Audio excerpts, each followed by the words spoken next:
Mismo, bienvenido. Gracias por la invitación. ¿Qué le parece?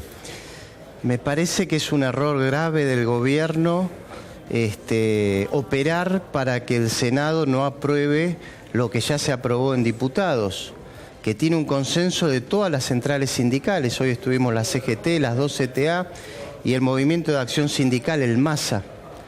El proyecto es centrado, tiene formas de compensar. Es verdad que va a haber trabajadores que no van a aportar más ganancia o que van a aportar menos. Pero al fisco aportarán las mineras, la industria del juego y el sector financiero.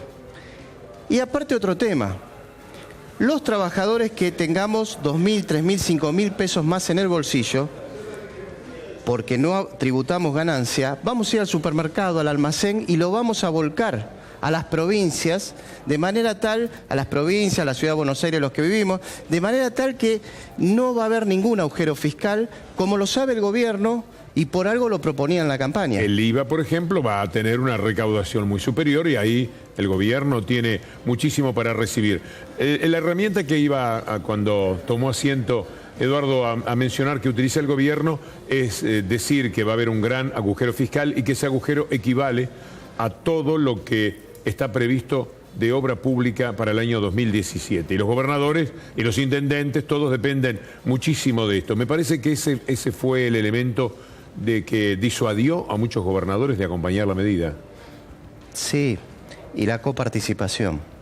Lo cierto es que Piñarelli, Lavagna, Kicillof, digamos, tres sectores distintos, están planteando que no hay ningún agujero, de manera tal que lo que hay ahí es un disciplinamiento por la coparticipación, que ya lo vimos en la ley del Fondo de Garantía de Sustentabilidad, en la ley de los fondos buitres. En general, los gobernadores necesitan de la coparticipación para vivir, el gobierno los aprieta con eso y los gobernadores invitan a sus senadores a ser más prudentes. Eduardo, tratando de buscar una tercera posición, el gobierno dijo, Macri dijo, voy a eliminar del primer día el impuesto a las ganancias.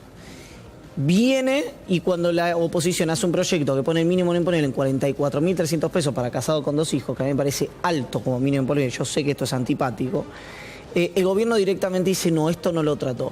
¿No hay una posición entre alguien que diga, entre el gobierno que prometió algo que no cumplió de ninguna manera, al revés empeoró la situación, y una oposición que hace un proyecto, a mi criterio, ligeramente débil desde el punto de vista técnico? Y bueno, el intermedio es ese. Como vos bien decís, el proyecto habla de que el decil superior, el 10% que más gana, aporten. No llega a lo que dijo Macri, que era que no aporte nadie ganancia. Pero tampoco es el zafarrancho que está sucediendo. En la ciudad de Buenos Aires se cuadruplicó el impuesto a las ganancias. Vos tenés un cargo docente en la ciudad y tenés un salario por debajo de la línea de pobreza, menos de 12.000 pesos. ¿Qué haces? ¿Agarrás otro cargo? Son 11.000 el salario, 12.000 la línea de pobreza, agarras otro, 22.000, ya empezás a tributar ganancias. ¿Por 22? Por 22, porque es mucho más de bruto, te estoy hablando del salario en mano. Neto, claro. Sí. De manera tal que con un cargo vos estás por debajo de la línea de la pobreza y con 2 tributas ganancias. Pero aparte yo te puedo decir otra cosa, yo vengo de varias paritarias con Esteban Bullrich en la ciudad de Buenos Aires.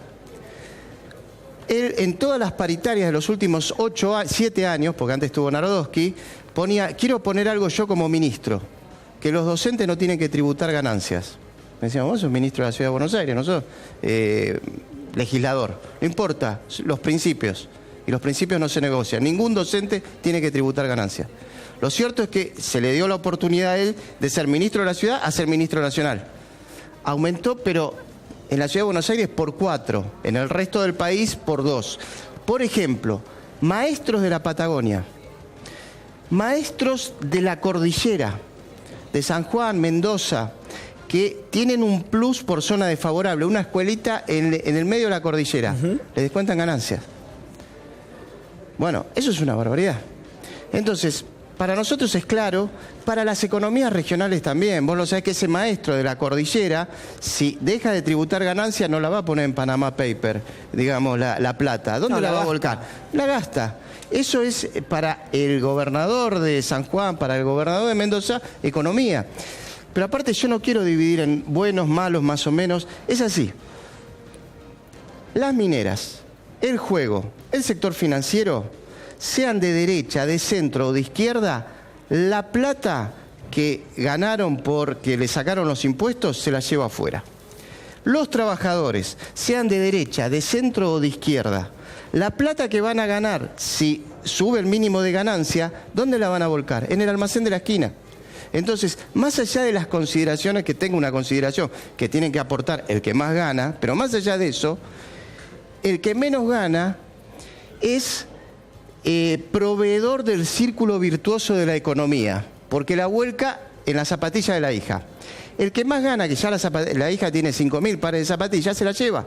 Entonces, aparte de si es de centro, de derecha o de izquierda, darle tanta plata a los sectores concentrados que por un tubito se la lleva afuera y dársela a los trabajadores, es mejor, si quieren terminar con esta desaceleración, con este déficit, es mejor que vaya al bolsillo de los laburantes que lo gastan en el cumpleaños de 15, en la zapatilla, en la comida, en la economía del barrio y de la ciudad. Eduardo, como siempre, muchas gracias. Gracias a ustedes.